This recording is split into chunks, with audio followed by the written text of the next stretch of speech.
Good morning. I'm Marc Moon. I'm the Denton A. Cooley Chair in Cardiac Surgery here at the Texas Heart Institute, and it's really a pleasure to be part of the 2023 Global Forum.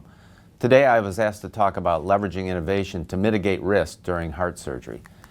So let's look at the trials. Why even do high-risk cardiac surgery? If you look at the STITCH trial, which had 1,200 patients that were randomized to CABG or medical therapy alone, the CABG group had significant improvement in long-term mortality out to 10 years. And if you look at CABG versus PCI in the SUN registry, they all had medical therapy as well. The PCI group had significantly higher rates of mortality and death from cardiovascular disease. That was compared to CABG. So we should, in patients with ischemic cardiomyopathy, perform coronary surgical revascularization if possible. Patients with ischemic cardiomyopathy have a higher 30-day mortality with CABG versus medical mortality, but the survival is substantially longer. So what do we need to do? We need to be able to decrease the perioperative complications, morbidity, and mortality. So first of all, we have to define what is a high-risk patient. Diminished ejection fraction, certainly. Other factors are certainly at play. Some people consider a predicted mortality over 5% to be a high risk, and certainly for coronary bypass grafting that is the case. But you need to look at a combination of objective and subjective criteria. A survey of cardiovascular surgeons were asked what defines a high-risk patient. Low EF was the most common response, increased Euro score, redo surgery, elevated creatinine, a left main or unstable angina, increased troponins recently, and an elevated BNP were the most common findings. The Toronto General Group looked at their series of low cardiac output syndrome. They found that of their CABGs, 9% developed low cardiac output syndrome postoperatively, and the mortality was substantially higher when they did, 17% versus less than 1%. What were their risk factors? A low ejection fraction, redo operation, and an emergent or urgent operation, as the surgeons had said in their survey. Female, diabetes, older age, left main, recent MI, and 3-vessel disease all played a role as well, but not as much as the low EF group. If you look at this graph focusing just on the left side in the LV grade, you can see that mortality increases from 1% for a normal EF up to 11% with an ejection fraction less than 20%. And low cardiac output syndrome increases from 6% up to 27% in these patients. So what are our strategies for preoperative optimization? Has the patient, first of all, been adequately risk stratified? We need to do a Euroscore or STS calculation, and you have to consider what is too high of a risk for your center. And every center is different. We need to assess modifiable parameters of end-organ dysfunction, check the CBC, make sure there's no anemia, check the creatinine, make sure that can't be improved compared to the last 12 months. Look at LFTs or albumin for malnutrition or liver dysfunction. Is the patient at very high risk or acutely decompensated? It also needs to be considered. Is there time for outpatient therapy, ACE, ARB, beta blockers? Should we put in a PA catheter for Guideline-Directed therapy? And should we consider an intra-aortic balloon pump or inotropes?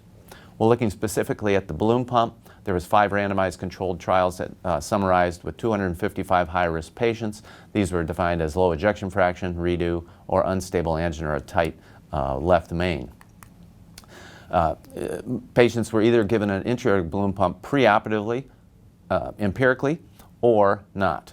And what they found was that with the intra-aortic balloon pump, cardiac index increased dramatically in the perioperative period and stayed elevated even after the balloon pump was removed at 48 hours. Next, this group compared balloon pump either 1 to 2 hours before going on pump versus 12 hours or 24 hours to see if there was a difference, and they found that the results were the same even if the balloon pump was put in just before going on pump as opposed to being 12 or 24 hours.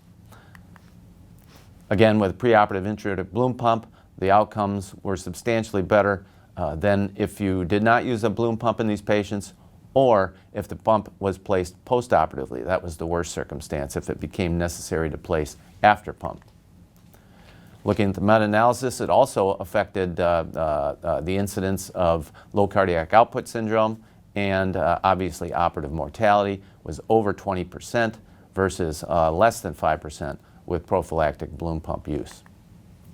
The Blackpool group in England used a predictive score and were able to identify 97% specificity which patients would need a balloon pump postoperatively, and so they now use this to predict which patients preoperatively should consider getting an intra-aortic balloon pump empirically.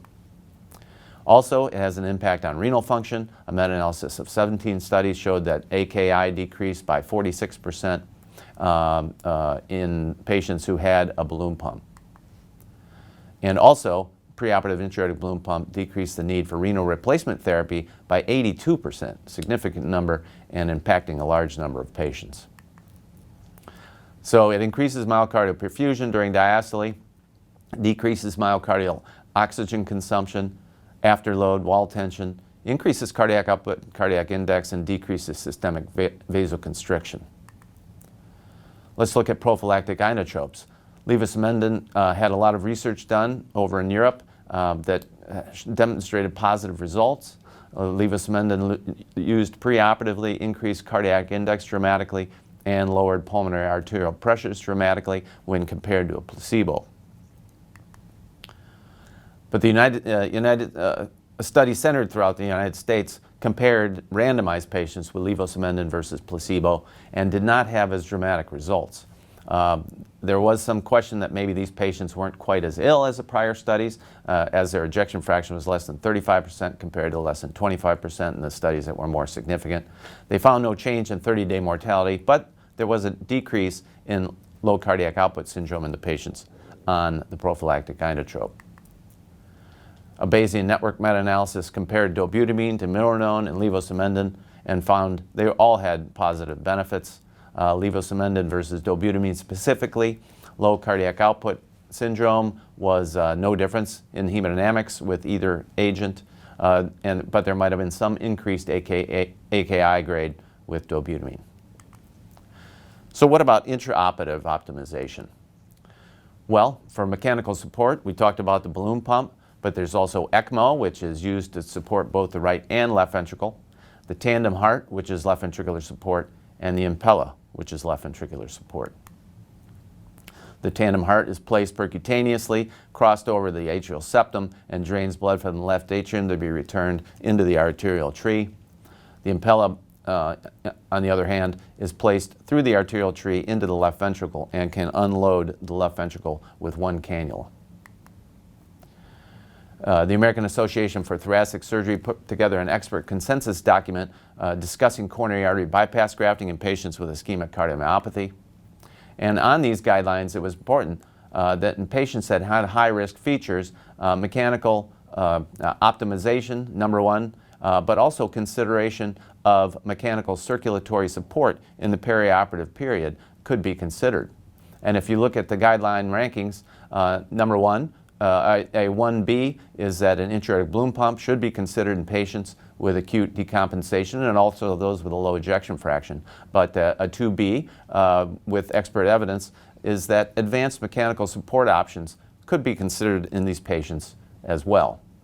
So if you look at the Stitch and the Sun trial that I mentioned at the beginning, they had no data on preemptive implants for high-risk operative intervention in either of these two studies looking at the use of Impellas. Let's look at our approach. Here's a 45-year-old woman with acute heart failure and a cardiogenic shock, acidosis, oliguric AKI, respiratory distress, a very ill patient, high pulmonary pressures, and you can see left ventricular function was poor. This was the first patient I operated on here at the Texas Heart Institute. She was intubated for respiratory distress, and one of my colleagues placed a tandem heart. That increased the cardiac index. We were able to take the patient to the operating room the following morning and perform a salvage aortic valve replacement. 3 weeks later, her left ventricular function had improved and she was doing well. The next patient's a 29-year-old gentleman, severe mitral and aortic regurgitation with very poor left ventricular function. This patient, we placed a left axillary Dacron graft and a 5.5 Impella, took to the operating room, and we were able to perform an aortic valve replacement and repair. And 7 weeks later, the patient was doing well with some improvement in his ejection fraction and home. So today we talked about what defines high-risk patients. We talked about strategies for preoperative optimization with dobutamine and intra-aortic balloon pumps, as well as intraoperative optimization with new mechanical circulatory support. So thank you for your attention.